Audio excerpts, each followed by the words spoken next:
Isang mapagpalang gabi po sa ating lahat. Ang aking isi-share ngayon ay makikita sa Salmo, Kapitulo 48, versikulo 1 hanggang 4. Zion, ang bayan ng Diyos.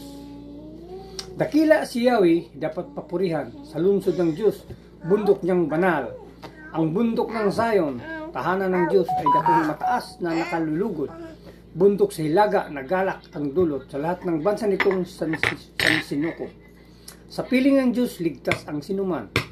Sa loob ng muog ng banal na bayan, itong mga hari ay nagtipon-tipong upang sumasalakay sa bundok ng Zion.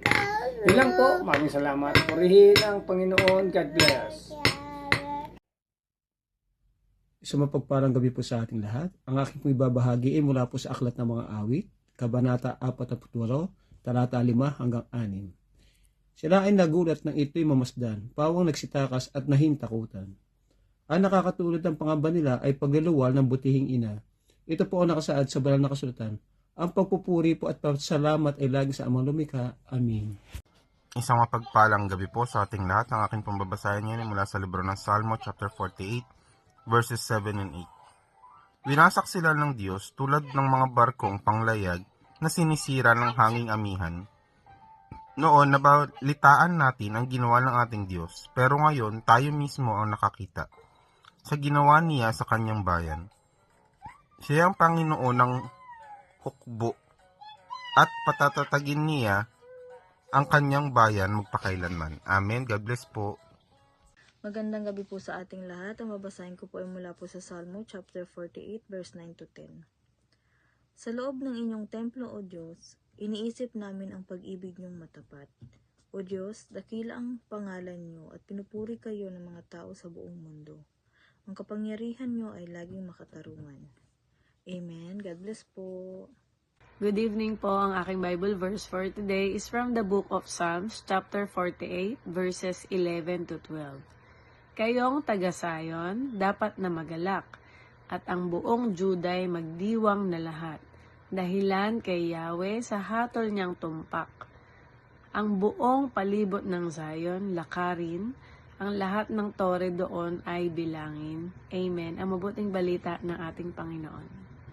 Purihin po muli ang Diyos sa pagkakataon na binigay po muli sa atin. No?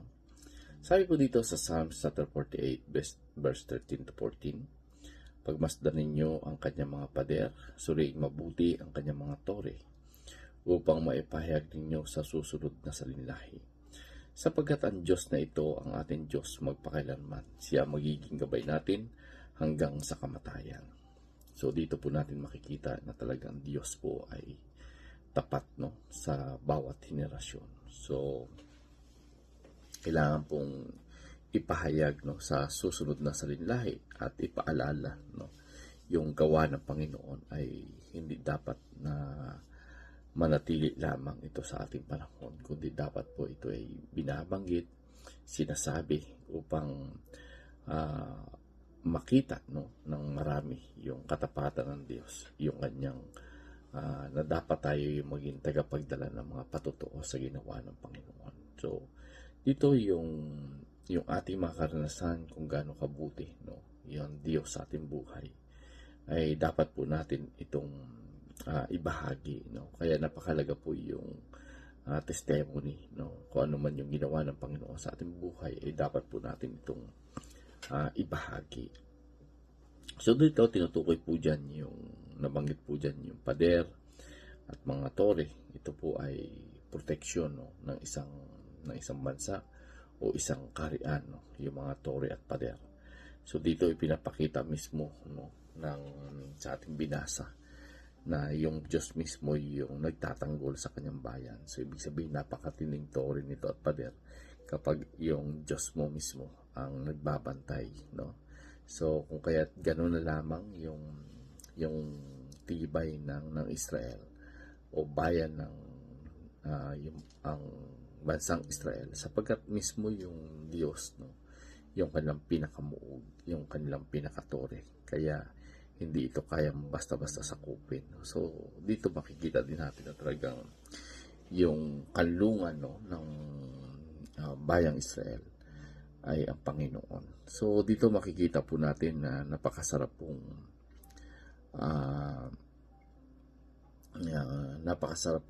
ilagak natin yung ating pagtitiwala sa Panginoon.